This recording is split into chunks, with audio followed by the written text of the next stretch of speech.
Hey, what's up, everybody, and welcome back to That Triathlon Show, the podcast presented by scientifictriathlon.com.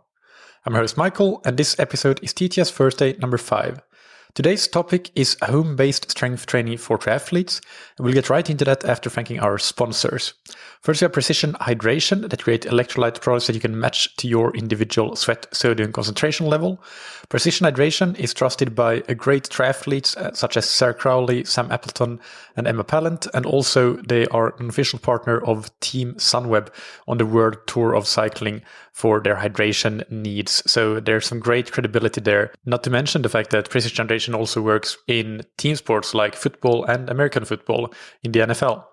You can get a free hydration plan that will take care of your individual sweat sodium needs based on your estimated sweat sodium concentration and your sweat losses.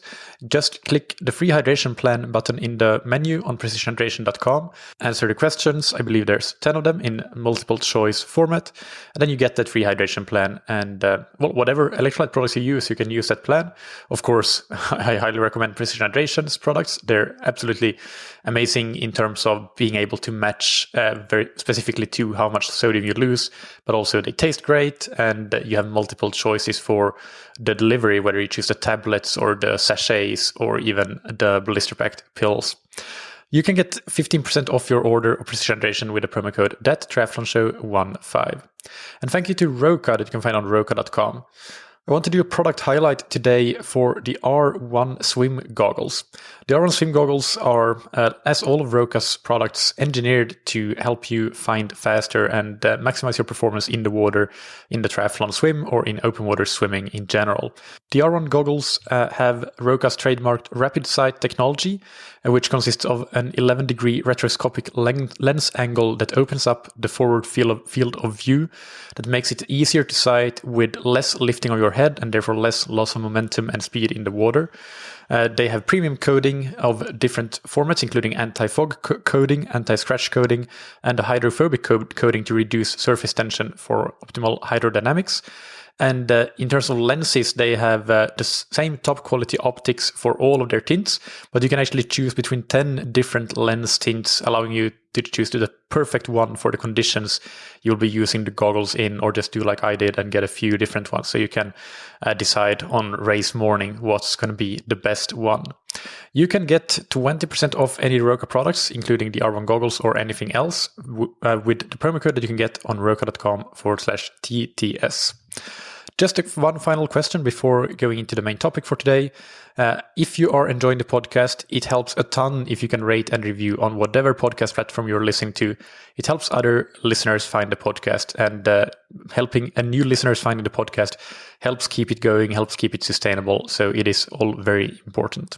Now on to today's topic, home-based strength training for triathletes.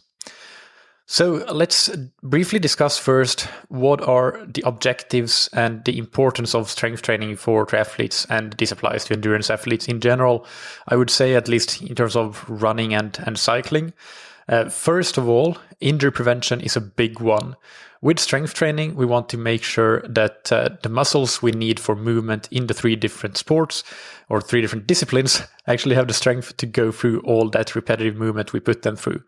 If our muscles that are too weak for that, then the body will find a way around it. We won't stop running just because our muscles, our prime movers, are too weak, but we will bring in some compensatory movement patterns, and these muscles that compensate for weak muscles that are not pulling their load, they might be more involved in the movement than they should be, and this can often lead to overuse injuries. Even besides compensatory movement patterns, certain muscles, such as the hamstrings, for example, or the calves, that are put under heavy strain in certain scenarios, like really fast running, or for that matter, another example would be the deltoids when swimming, and especially when swimming either with big paddles or when swimming with suboptimal technique so that there's a lot of load going through the shoulder. These muscles need to be strong enough to handle large peak tensile forces. The hamstring is a really great example. as many of us have sedentary jobs, and that leads to, generally speaking, not the strongest posterior chains. So pulling a hamstring may happen simply as a consequence of the hamstring not being strong enough to resist not even that great tensile forces. So you don't have to be a 100-meter dash runner to really to really put your hamstring through something that can strain it, as many of you probably will know. So injury prevention, and again, both to help the muscles, the movements be efficient and not have compensatory movement patterns come in and lead to overuse injuries, but also just to be able to resist those peak tensile forces that go through the muscles. Those are two main reasons to do strength training. Then secondly, in terms of performance, strength training is important for that too. And the first point to make here is that heavy resistance training has been shown many times in the literature to have a positive impact on endurance performance. And we have talked before quite a number of times about the details and the mechanisms behind this. Just very briefly, some of the adaptations that may take place by doing heavy resistance training. And by heavy resistance training, we mean doing things like 6 repetitions at a weight that you could only do 7 or 8 repetitions as a maximum, and do 2 or 3 sets of that, and then do another exercise with a similar type of weight and rep range. So that's the type of training we're talking about. And that has been shown to induce adaptations, including improved neuromuscular function, increased musculotendinous stiffness, and a conversion of type 2X fibers to more fatigue resistance type 2A fibers. So this type of training, typically done in the gym with like barbell squats and deadlifts and hip thrusters, these sorts of exercises are in the literature shown to be very efficient for improving endurance performance from short to long distances. But other than that, you probably also heard things like you can't fire a cannon from a canoe, or a Ferrari engine in the chassis of a Fiat. These sayings reference the fact that when we move, our muscles contract in order to create movement across a joint. But for that movement to be effective, the joint needs to be stable, because otherwise, in the best case, the muscle don't have a steady. It doesn't act as a steady lever on that joint, on that anchor point. And in the best case scenario, we simply waste a lot of unnecessary energy. But in the worst case scenario, we can get injured. So in running, for example, there is movement around the ankle joint and around the knee joint and around the hip joint to help propel us forward. But the primary movers there are also supported by the muscles that stabilize all of these joints. So all of that is going on all the time, not just the contraction to propel us forward, the prime movers, but the stabilization of the joints. Without this stabilization, we wouldn't be able to run as fast for many reasons. For example, our running economy would deteriorate. We would probably end up with slower ground contact time. We would fatigue more quickly because we would waste too much energy. And this applies not only in running, of course, it applies in cycling as well, but or in other endurance sports in general with repetitive movements. But the principle is that we want to be more like a warship, in terms of that's a stable platform from which you can fire a cannon, but you can't fire a cannon from that canoe because it's an unstable platform in relation to relation to the actual vessel that it's on. So if you want to produce strong forward propulsion, you also need strong stabilization of the propulsion in the joints, and that requires a lot in terms of strength to stabilize those joints. So it's worth mentioning that core strength is probably something that you're guessing, yeah, that's important. That's a big part of this, because the core helps stabilize many important joints like the hip joint, the shoulder joint. But the core is definitely not the only thing that's important. We mentioned already for running the ankle joint and the knee joint being important ones. So for the ankle joint, for example, we need to have the small muscles in our feet be able to stabilize that ankle joint, as well as the lower leg muscles, so the calf muscles. And we'll get to all of the muscle groups that you should be targeting in your strength and conditioning program in a bit. But it's safe to say that all of the joints around which we create movement, we need to work on our strength around all of those joints to be able to be effective triathletes and have our best possible forward propulsion without wasting unnecessary energy, but also without risking injury. The two go hand in hand, although I kind of switched to the performance side here, but injury prevention also becomes part of this.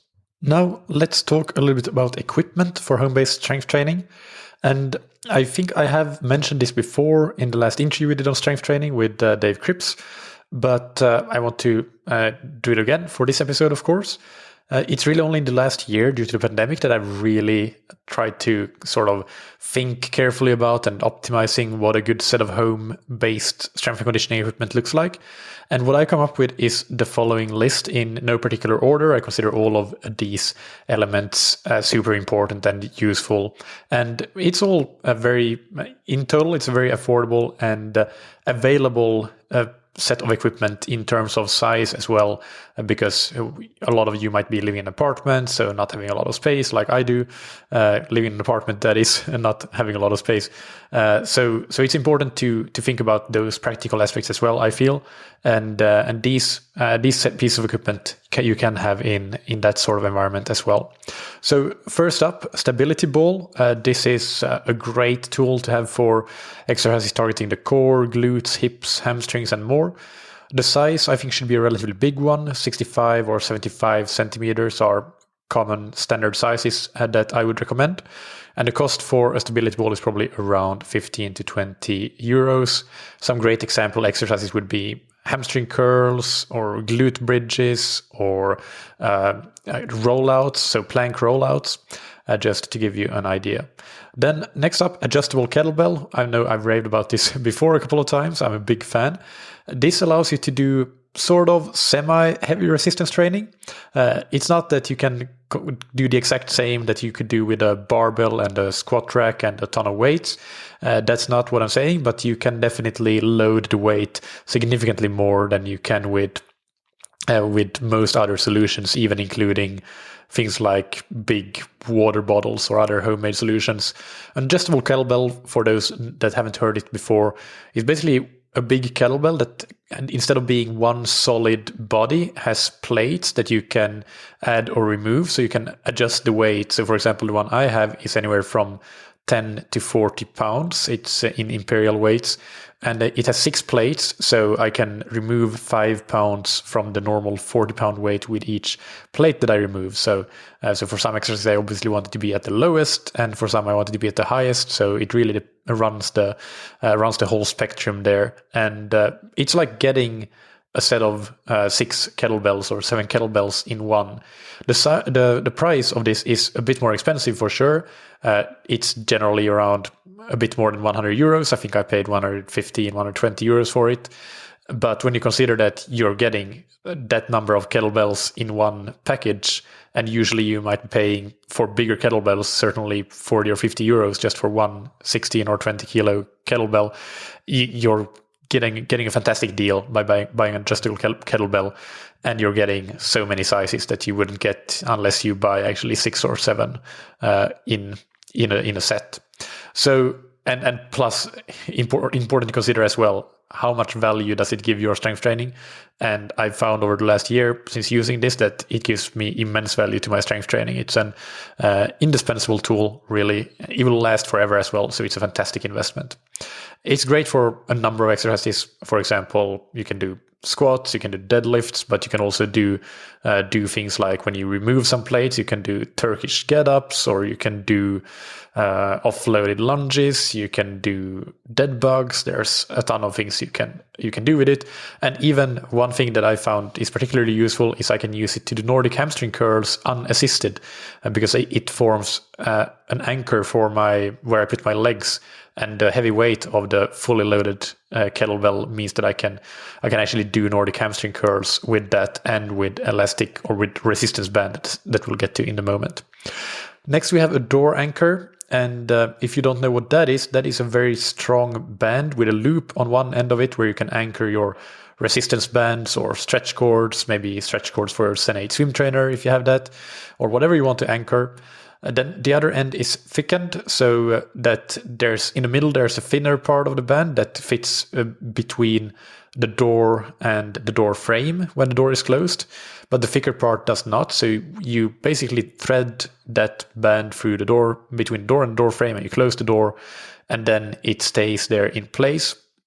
And you can attach your resistance bands to the loop, which should be on the side in the room where you're actually strength training, and that will be the door anchor is then the stationary point where you attach those bands. And these can be found for under 10 euros on Amazon.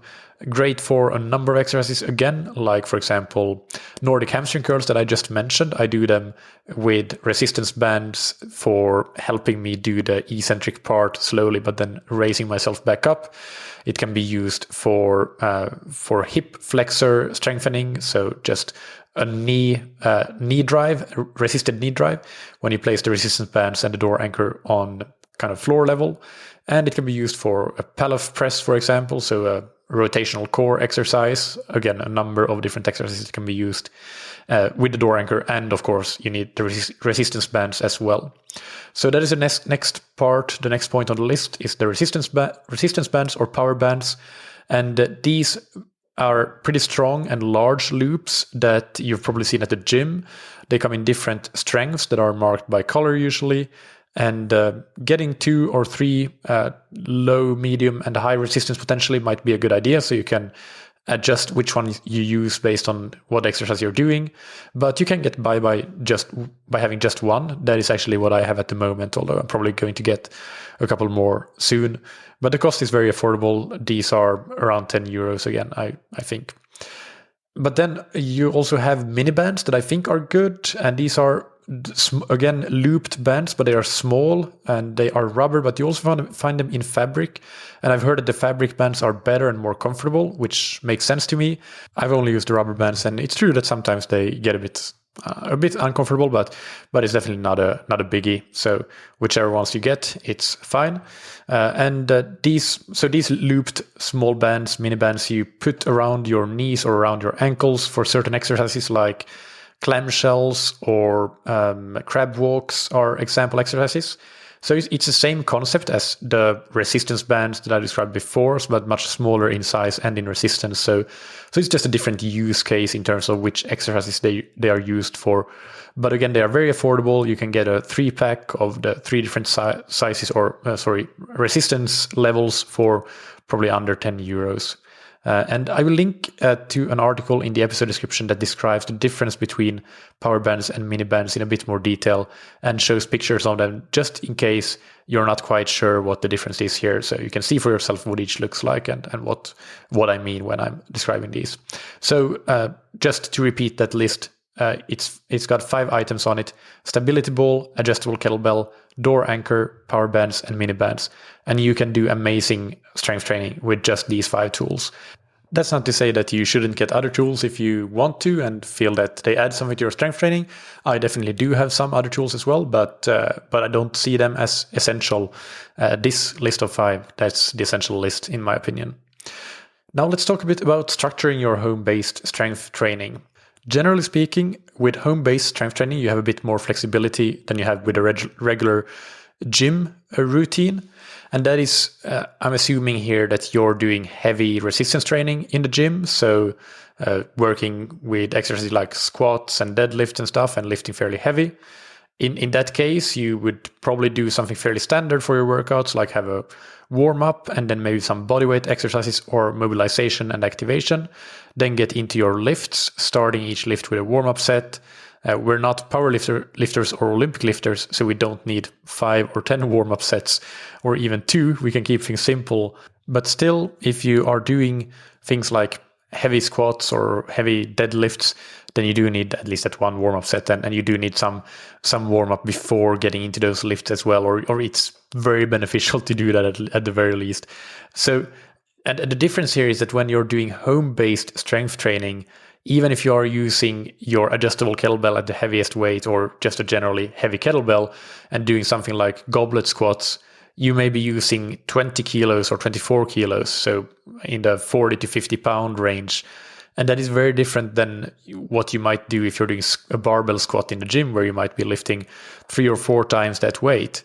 You just can't lift as heavy with home-based strength training. So in my opinion, there is nothing stopping you from having any exercise, even that relatively speaking heavy squat with the kettlebell, be the first exercise you do when you're doing a home-based workout. That's basically what gives you a lot of flexibility. The sequence of exercises within a given workout doesn't matter too much. I do think that if you can do your home-based strength training right after a bike or run session, when you're already warmed up, that is a nice bonus, but it's not a must. Similarly, if you are doing resistance training in the gym, you might choose to do things like, for example, limit the number of heavy lower body exercises you do per workout to 2, maybe at most 3, but I think 2 is quite normal because the load is so high, so you don't want to overdo things and do squats and deadlifts and hip thrusters and heavy loaded lunges in one single workout. So 2 heavy lower body exercises and 1 heavy upper body exercise per workout is a fairly standard recommendation that I give to triathletes. But at home, since the loads are relatively so much lighter, of course, we're still assuming that you don't have an actual home gym with squat rack and barbell and tons of weights, then you don't really have that much of a negative or a risk no matter how many exercises of a particular type you do. You could easily do kettlebell swings, kettlebell squats, hip thrusters, and kettlebell loaded lunges in one workout. I don't see any problems or risks at all with that. So basically with home-based strength training, it really becomes a question of what are the actual things that you need to train and how much or how frequently should you train that. Another way to think about it or to flip it around a little bit is thinking about what is a realistic but sufficient time commitment that you have for home-based strength training. And this could be maybe 45 minutes per week for somebody training only 5 or 6 hours per week, but upwards of 2 hours per week for somebody training and closer to 20 hours per week. And within that, you just need to prioritize what to work on based on your needs and allocate time based on that prioritization of needs. You also, of course, need to make sure that you get in at least some bare minimum amount of work on certain key areas. There are key areas for everybody or every triathlete, and that would include things like the core and the hips and glutes, to name a couple. But then once you know sort of what your time commitment is, what you can do, and what your key needs are, and some minimum effective dose for some key areas that you also need to focus on, then you can just kind of mix and match, and it doesn't really matter like what you do on day 1 of your strength training routine and what you do on day 2. Mixing and matching is generally speaking quite okay, I would say, and there are few things you can do to absolutely screw up a home-based strength training program in that way if you have the right set of exercises, and then it's just about placing them within the workouts that you have and the time allocation you have. But let's give some practical examples here from a coaching perspective. Many athletes that I coach that are more on the lower end of amount of strength training and home-based strength training specifically, they do 3 times 20 minutes of home-based strength per week. And they do those as circuits that are usually themed. So there might be a core circuit, a hips and glutes circuit, a hamstrings circuit, a basic kettlebell circuit, and so on. And the reason that I like to theme these workouts like this and focus on one muscle group or one target area in one workout is that it makes it very, very easy for me to overview which areas the athlete has been working on and how much, and also then identify, okay, so which areas might we have missed and need to address. They could just as well do all circuits be mixed with mixing in all the exercises, and have a little bit of everything in each of them. But it's just easier from a coaching perspective to make them themed. So that is the reason for it. It's not that it's necessarily more effective per se. Within each 20-minute circuit in this example, we have a number of exercises. It might be, for example, 8. And usually I would prescribe 2 sets per exercise. You could also have fewer exercises and maybe more sets. And it, of course, depends on what the actual exercise is, because some exercises might take a bit longer to do even one set of. When you're doing quote unquote simulated heavy resistance training, so here with that I mean doing things like squats with your kettlebell at a fairly high weight, or deadlifts, same scenario. I'm not ready to call it heavy resistance work without an asterisk, because it's not heavy, relatively speaking, compared to doing whatever you might do in the gym, 80, 90, 100 kilograms for the squat, but it's heavy compared to a lot of the other things you'll be doing at home. And it's still, 20, if you're using a 20 kilo kettlebell, then that's still a fair amount of load. So it is heavy depending on what you compare it to. But either way, when doing that kind of work, doing 3 sets instead of 2 can be beneficial. But for exercises that are more body weight or light weights oriented, I tend to stick to 2 sets. And but that's not to say that it's any better. You could just choose to do fewer exercises and do more sets of them. But for a bit of variety, I do think that 2 sets of each exercise in those categories, in the non-heavy resistance work categories, tends to be a good sweet spot. I want to remind you again that the important thing here isn't the exact structure of these workouts the way I laid out or described them here, but it is that within a given time period, you do enough work for key target areas within your strength and conditioning. So let's discuss what those key target areas for triathletes are. In my opinion, the most important things to do very regularly for triathletes would be core work and hips and glutes work. Then not long after these two would be posterior chain work, such as working on the hamstrings and the back. The back might also be included in the core, so that's arguable. Slightly less frequently, but still important, would be lateral movements. For example, exercises like side lunges, because we're moving in the sagittal plane as athletes, and that makes us very, very susceptible to not having strong muscles to stabilize movement in the lateral plane, and that can make us susceptible to overuse injuries. I'm a perfect personal case study of that recently. Fortunately, getting back from that, or have been getting back from that for some time, so it's all good now. But then some other things that I prescribe to certain athletes that need it would be to work on foot and ankle strength. And this is especially so, I would say, for athletes with a history of lower leg injuries.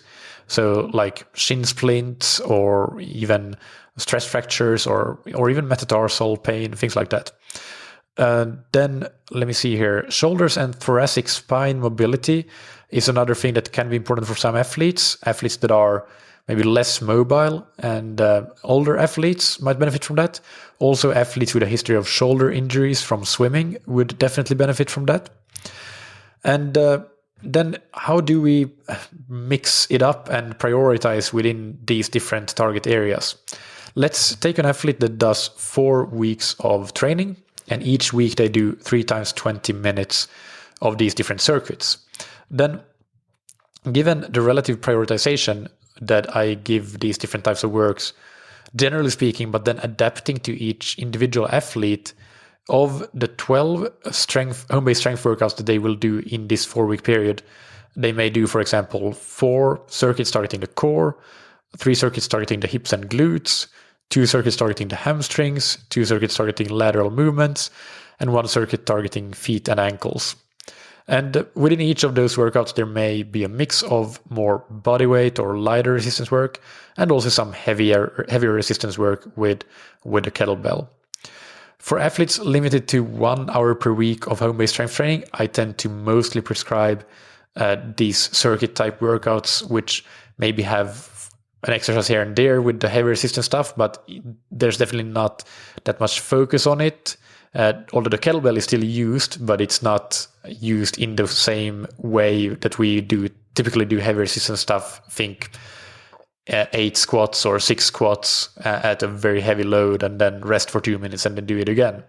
That's something that I tend to not give in to athletes that only do these shorter circuits, because it gets difficult to fit everything in.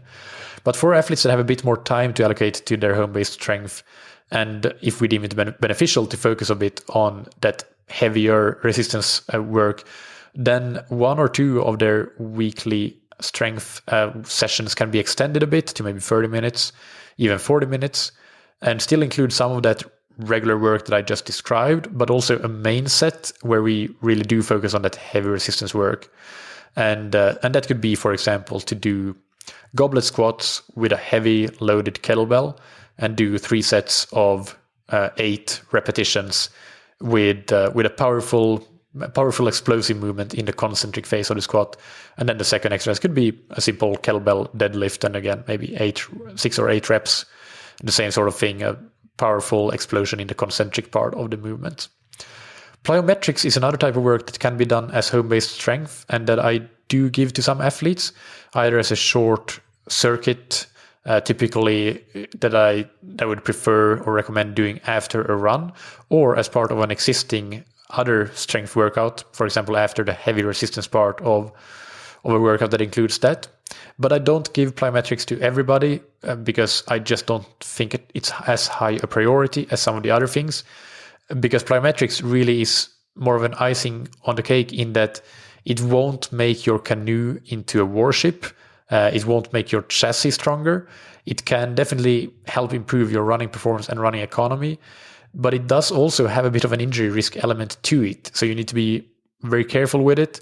And if you're already kind of on the low end of what you're doing for general injury prevention in strength and conditioning, then I don't think it makes sense to allocate time to plyometrics when you actually might be better off allocating a bit more time to the general turning your canoe into a warship, if we keep using that analogy. In terms of progression and overload, this is something you can work in quite organically for each exercise you're doing. For example, if with bodyweight exercises like the plank, it's pretty easy.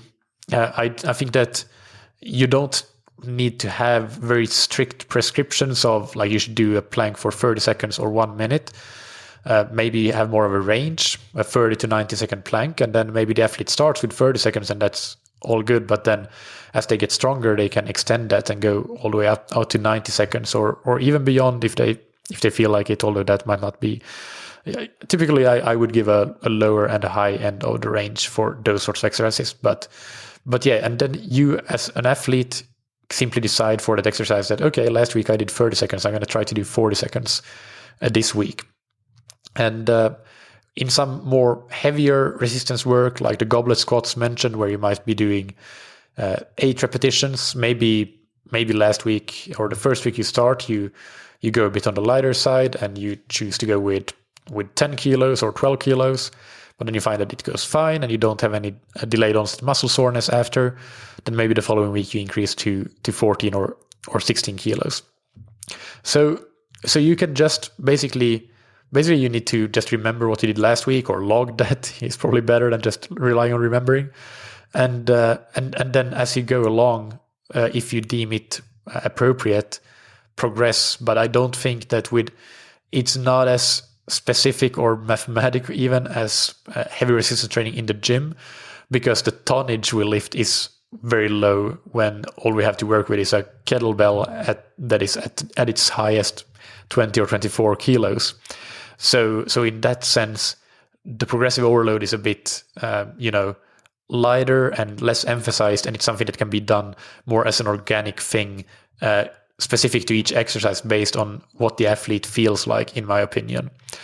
So don't overthink it, but it's definitely encouraged to try to progress the exercises in terms of time and also in terms of challenge level. For example, maybe you start doing hamstring curls as double leg hamstring curls on the stability ball, but then eventually you find that, well, you can actually do that as single leg hamstring curls, and you can do the eccentric part really slowly, and that becomes a much more demanding exercise, and that's a way to progress things as well, even without increasing reps. So those are things that can be done to progress things as well. Let's move into some recommended exercises. I will just give some example exercises that I think are really good. They are targeting various important areas here, and also they are targeting, or they're using all the different pieces of equipment that I recommended before. Most of these exercises are very well known, and it's a long list because I want to give you a sort of a really good good buffet table to choose from. So I'll not be putting links in the episode description, but you can just put the name of any of these exercises into YouTube, and you will find countless instructional videos if you don't know exactly how to do them. Just one more note before listing them. With any exercise, technique is really important. So the first few times you do it, make sure you always check the video and really, really focus on making sure that you get the technique right until it's second nature. Well, let's start at the bottom of the body, feet and ankles. So here I recommend doing band exercises. So it could be a lateral foot movements with the band as a resistance. So just grabbing a band and pushing against it with I'm talking about the mini bands here, the loops, pushing against it laterally with the foot. Then also doing it forward and backward, so ankle extension and flexion respectively with those bands. And if you search Gwen Jorgensen feet exercises on YouTube, I think you'll find a great video where Gwen Jorgensen illustrates some of these. Lower leg exercises, so calf raises and in particular eccentric calf raises, so standing on a step and making sure that you also do a slow eccentric lowering of your heels down before you raise your calves. That is great for people that tend to get calf cramps or injuries in their calves or even in the lower leg in general. Next, if we go to the hips and glutes category, there are tons of exercises here, but a band-resisted knee drive is great with the resistance band anchored to the door at floor level and just shooting up in a knee lift motion with the resistance band around the ankle. Single leg glute bridge, which can be done on a stability ball or without a stability ball. Single leg deadlifts with the kettlebell. Goblet squats with the kettlebell or hip thrusters with the kettlebell. Those are all great exercises, complex movements for hips and glutes. Hamstrings. Here's one of my favorite exercises of all, the Nordic hamstring curl. And the way I do it now, you can do it assisted if you have somebody to hold your feet down, and that is great. But you can also do it unassisted by having the door anchor at a high attachment point in the door frame, and then have the resistance bands that you hold and to keep your arms raised. Basically, keep your arms raised over your head and hold the resistance band in your arms. Have your feet in your fully loaded adjustable kettlebell so that serves as a weight to hold your feet down, and stand on your knees and then just let yourself fall forward, resisting with the resistance bands and also with your hamstrings to make sure that fall is very slow and controlled. And then you can stop yourself just before it gets out of control so you fall flat on your face and then just pull yourself back up. This is a great way to do Nordic hamstring curls. Then you can also do stability ball hamstring curls, and you can do kettlebell swings. Those are some great hamstring options.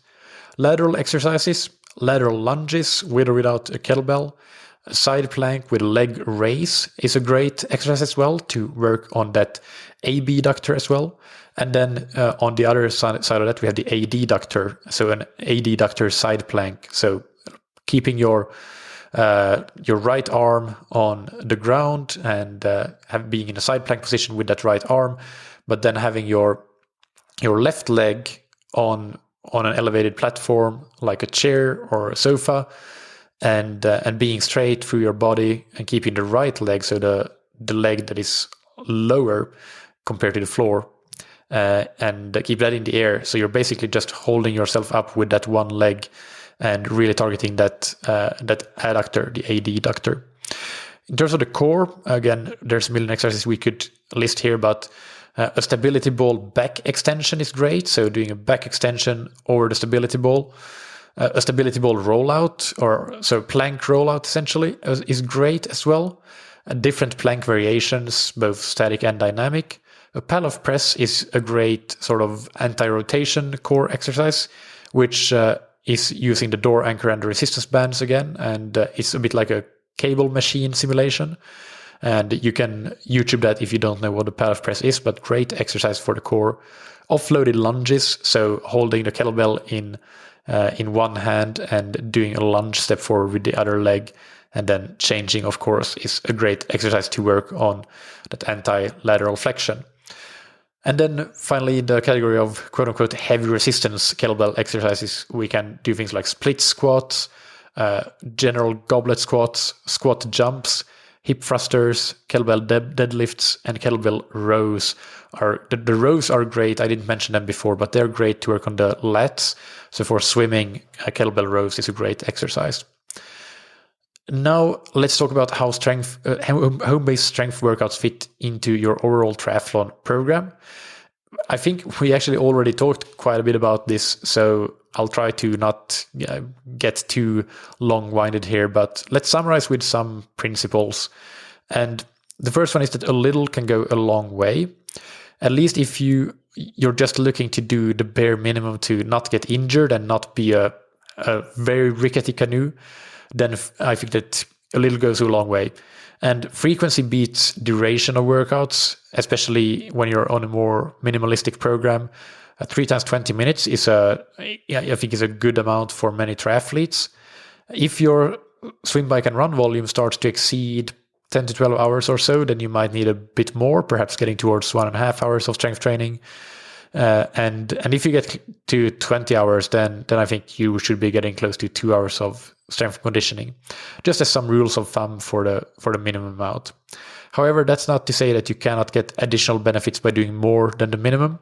You can, and if you do add more, then definitely you should be thinking more and more about having some of that work be focused on simulating heavy resistance work of the kind you would do in the gym. If you do this heavy resistance type of work, I would say it is good to try to time it so you leave at least 1 day between these heavy resistance workouts. So yeah, at least 1 day, maybe 2 days if you can, but 1 day would be sufficient. Because of the load, even with this kettlebell heavy resistance work is so much lighter than in the gym, as we already talked about several times here, you don't have many constraints in terms of when to do these home-based workouts.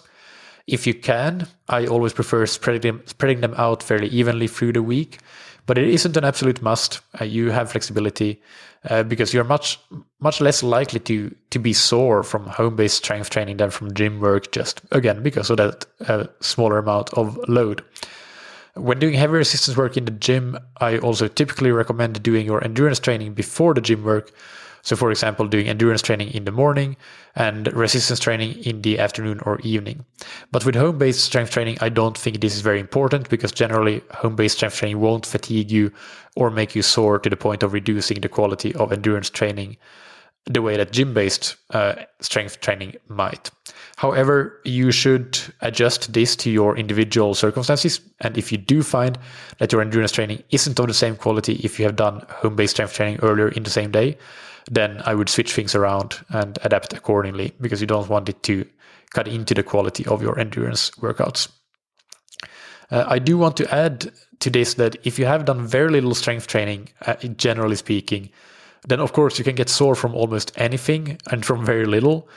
And this also happens even if you have done a lot of it in the past. If you're coming back from a break from strength conditioning, then what we tend to do, and I include myself in this for sure, is that we do a little bit too much at the beginning and get soreness for the next couple of days.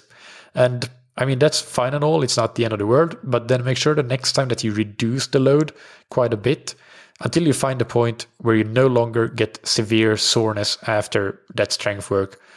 And then once you get to that point, at that point you can start increasing and progressing the weights, but always staying just beneath that line of getting delayed onset muscle soreness. And one point that I also like to make is that from a pure time saving and logistics perspective, myself and many of my athletes find that doing the home-based strength work right after a bike or run is a good strategy, as you can just get right on it immediately after your workout, so you don't need an extra change or an extra shower like you would if you do it separately. Plus, you're already warm and mentally in workout mode, so that's a plus. And finally, if you struggle to find motivation to do your home-based strength work, then doing it right after a bike or a run becomes a good habit stack. So for example, you could just simply decide that, okay, my new habit is that after my rides, which I do on Tuesday, Thursday, and Saturday, I always do a strength workout, and that just becomes second nature and automatic. Finally, be aware that everybody is a bit different, so experiment and find what works best for you in terms of timing and scheduling, so then you can make the most of your home-based strength training. That's it for today's TTS Thursday. One thing I want to encourage you to do is to send in questions related to previous week's TTS Thursday, and in this case, sending questions about this week's TTS Thursday, about the home-based strength training. And then in next week's episode, I can give some quick answers before or after going through the main topic for the day. So again, if you have any questions related to this episode, if something wasn't clear, email me, michael@scientifictriathlon.com, and I'll try to work it into next Thursday's episode. I'll link in the episode description to the TTS Thursday episode archive, which you can find directly on scientifictriathlon.com, as well as to the category archive for all previous strength-related episodes on That Triathlon Show. If you missed last week's TTS Thursday, that one was on run training for triathletes. Go and check it out. It was very well received. If you are looking for coaching or training plans, you can find a lot of information about that on scientifictriathlon.com. And we think we have really great services and products that benefit countless athletes. And we would love to help you improve your triathlon performance and achieve your goals, whether you're newer to the sport or an elite athlete. Finally, thank you to our sponsors, Precision Hydration, that you can find on precisionhydration.com. Go and get a free hydration plan and find out how much you sweat and how much sodium you lose in your sweat, and get 15% off your order with the promo code ThatTriathlonShow15. And thank you to Roka, that you can find on roka.com. Check out their wetsuits, tri-suits, swimskins, goggles, high-performance eyewear, and prescription glasses and sunglasses, and get 20% off your order with the promo code that you can get on roka.com/TTS. Thank you, as always, for listening. Keep training smart and keep loving triathlon.